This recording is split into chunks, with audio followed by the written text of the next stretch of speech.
ఈ భూముల మీద వాళ్ళు కన్నేయటానికి ప్రధాన కారణం, సరే నువ్వు భూ తీసుకుంటావు, గ్రామాన్ని వదిలిపెడతావు, నా పశువులు ఎడిపోవాలి, గొర్రెలు ఎడిపోవాలి, మేకలు ఎడిపోవాలి, ఆకాశంలో నువ్వు వాటికి మూగజీవులకి ఏమన్నా ఆహారం సంపాదించి పెడతావా? 1996 సంవత్సరంలో 55,000 ఒక ఎకరం భూమి కొన్న 161వ సరే నంబర్లో అది ఈనాడు నాకు 15 లక్షలు.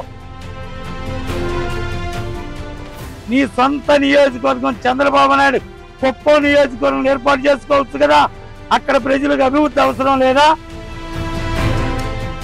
ఆ పరిశ్రమ మీద నాకేమైనా CEO ఉద్యోగం ఇస్తారా? నేను 7th క్లాస్ చదువుకున్నవాడికి నీ దగ్గర ఏం ఉద్యోగం ఉంది? బాబాయ్ గారు మీ పేరు? శ్రీనివాసులు, కరేడు. ఏంటి అసలు ఈ వివాదం ఎప్పుడు మొదలైంది, ఏంటి దీని గొడవ? ఇది జనవరి నెలలో ఒకసారి ఆంధ్రజ్యోతి పేపర్లో మొదటగా కరేడు భూములని భారత్ పెట్రోలియం పరిశ్రమ వాళ్ళకి కేటాయిస్తున్నారని వార్త వచ్చింది. ఈ సంవత్సరం.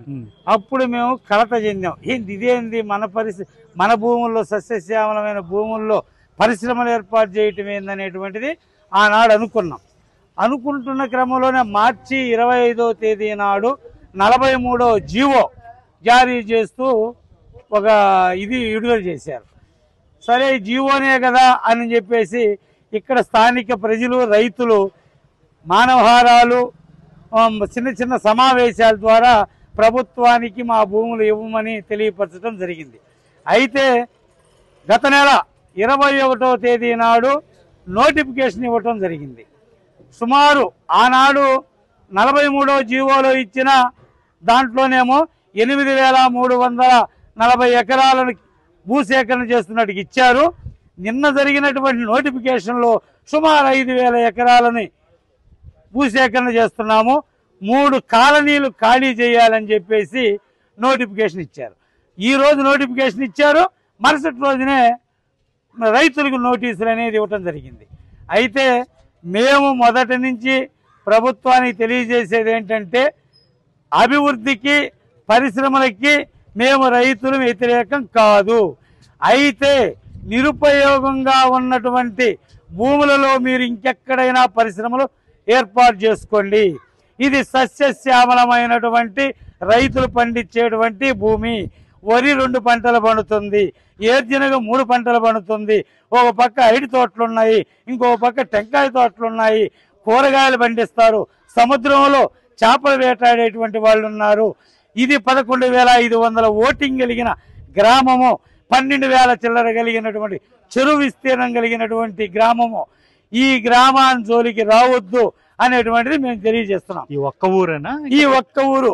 ఈ ఊరికి చుట్టుపక్కల 4 ఎస్టీ యానాది కాలనీలు, 4 మత్స్యకారులు అంటే పట్టపు కాలనీలు, 4 పల్లికారులు జీవించే కాలనీలు, 2 యాదవ కాలనీలు, 2 మాలపల్లిలు, 2 మాదిగపల్లిలు అన్ని చుట్టూ ఉన్నాయి.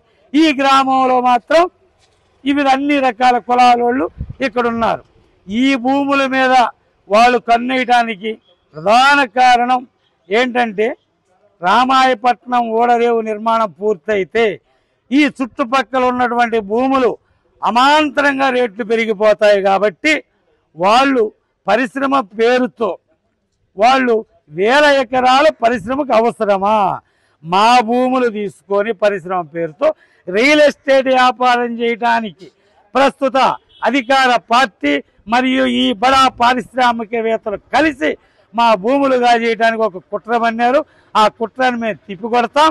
వాళ్ళు ఎన్ని జీవోలు ఇచ్చినా, ఎంత ప్రయత్నం చేసినా 100% రైతుల ఆమోదం లేకుండా నువ్వు ఏ పరిశ్రమ నిర్మించడానికి లేదు. చట్టపరంగా పోరాడతాం, ఉద్యమపరంగా పోరాడతాం. అవసరమైతే మీరు ప్రభుత్వం తీసుకునే చర్యలకు మేము కూడా ప్రతిఘటనగానే మా చర్యలు ఉంటాయి. మీరు బెదిరిస్తే, అదిరిస్తే, అక్రమ కేసులు పెడితే మేము వెనక్కి తగ్గే ప్రసక్తే లేదని తెలియజేస్తున్నాం. డబ్బులు ఏమైనా ఇస్తామంటున్నారా? ఎకరానికి ఎంత అని, అది కూడా ఏం లేదా? డబ్బులు ప్రస్తాపన దాకా మేము వాళ్ళని అడుగు ముందుకేయట్లేదు. నీ డబ్బులు మాకు ఎందుకు? నువ్వు మాకు డబ్బులు ఇచ్చేది ఏంది?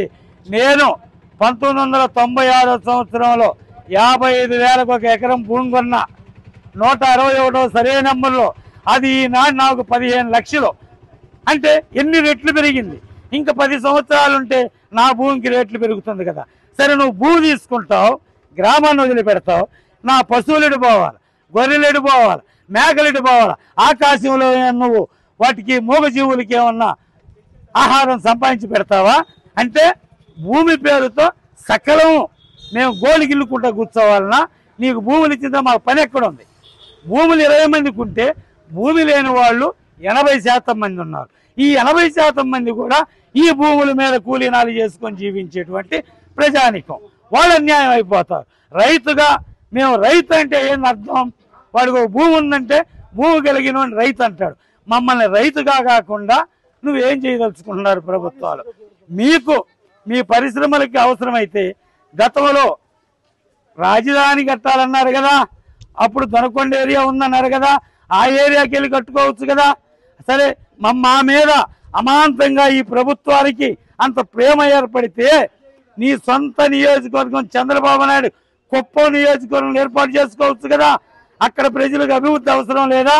అంటే అభివృద్ధి పేరుతో రైతులను దగా చేసేటువంటి చర్యని మేము గ్రామస్తులం అన్ని కులాలకి, మతాలకి, పార్టీలకి అతీతంగా పోరాడుతున్నాం. ఈ పోరాటంలో తెలుగుదేశం ఉన్నారు, వైసీపీ ఉన్నారు, కమ్యూనిస్ట్ అభిమానులు ఉన్నారు, సోషల్ అభిమానులు ఉన్నారు. అన్ని ప్రజలు, కూలి వాళ్ళ కాడి నుంచి విద్యార్థి, యువజన, అన్ని రకాలైనటువంటి ప్రజల యొక్క ఆందోళన కార్యక్రమే ఇది. అంతటి ఆందోళనే హైవే నిర్బంధం. దిగ్బంధం అంటే ఏంది? ప్రజలకు ఎంత ఆవేదన కలిగితే దిగ్బంధం చేస్తారు అనేటువంటిది ప్రభుత్వం అర్థం చేసుకోవాలి. మీరు మరో చోట ఎక్కడన్నా పెట్టుకోండి, రైతుల భూములు తీసుకొని అభివృద్ధి పేరుతో దగా చేయాలని చూస్తే మిమ్మల్ని మేము బొందలో పెడతాం తప్ప మేము ఎట్టి పరిస్థితుల్లో భూములు ఇవ్వం. మొదట ఉద్యోగాలు వస్తాయి అంటున్నారు కదా, పరిశ్రమ వస్తే ఇక్కడ ఉద్యోగాలు వస్తాయని కూడా చెప్తున్నారు కదా, అయినా మీకు అభ్యంతరం ఏంటి? ఆ పరిశ్రమ మీద నాకేమైనా CEO ఉద్యోగం ఇస్తారా? నేను 7th క్లాస్ చదువుకున్నవాడికి నీ దగ్గర ఏం ఉద్యోగం ఉంది? ఇక్కడ SC, ST, BC మైనార్టీలు అత్యధికంగా 7-8 తరగతులు చదువుకున్న వాళ్ళకి నువ్వు ఏం ఉద్యోగం ఇస్తావు?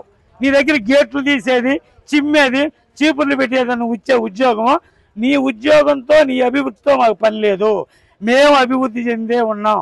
మాకున్న భూముల మీద వచ్చే ఆదాయంతో మేము చాలా సుఖ సంతోషాలతోనే ఉన్నాం.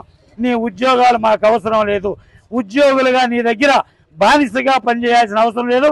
స్వేచ్ఛగా మా భూముల్లో మేము పంటలేసి పండించుకొని స్వేచ్ఛగానే జీవిస్తాం. ముఖ్యమంత్రి దృష్టికి వెళ్ళిందా మీ విషయం? ముఖ్యమంత్రి గారి మీ పోరాటం ముఖ్యమంత్రి గారు ఇస్తేనే కదా ఇదంతా వచ్చింది. ఇంటెలిజెన్స్ వ్యవస్థ ఉంది కదా, ఈ ఇంటెలిజెన్స్ వ్యవస్థ తెలియపరుస్తుంది కదా. 39 మంది మీద, రైతుల మీద కేసు పెట్టారు. వేదికలెక్కినప్పుడు ఈ దేశానికి రైతే ఎన్నుముక అంటావు. రైతు ఎన్నుముక అయినప్పుడు రైతుల మీద అక్రమ కేసులు పెడతావా? వాడు ఆవేదన వ్యక్తపరిచారు. నీ ఆస్తులు కానీ నీ ఏమైనా ధ్వంసం చేశారా? వేలాది మంది రైతులు శాంతియుతంగా నిరసన తెలియజేస్తే మీరు అక్రమ కేసులు పెడతారా? ఇది ముఖ్యమంత్రికి తెలుసు, మంత్రులకు తెలుసు, స్థానిక శాసనసభ్యులకు తెలుసు. గ్రామ సభ ఏర్పాటు చేస్తూ జిల్లా కలెక్టర్ గారు లేకుండా, స్థానిక ఎమ్మెల్యేలు లేకుండా గ్రామ సభ నిర్వహించడంలోనే ప్రభుత్వం యొక్క ద్వంద్వ వైఖరి అర్థం అవుతుంది. కానీ స్టార్ట్ అయింది కూడా వైసీపీ హయాంలో కదా, అప్పుడు ఆ పార్టీ పాసం కూడా ఉంది కదా. ఇది గతంలో మా ఊరికి సంబంధం లేదు. ఇది చేవూరు గ్రామంలో 114 ఎకరాలు ఇండో సోలార్ ఫ్యాక్టరీ వారికి ఇచ్చారు. అక్కడ వాళ్ళు ఆఫీసు నిర్మాణం కూడా చేసుకున్నారు.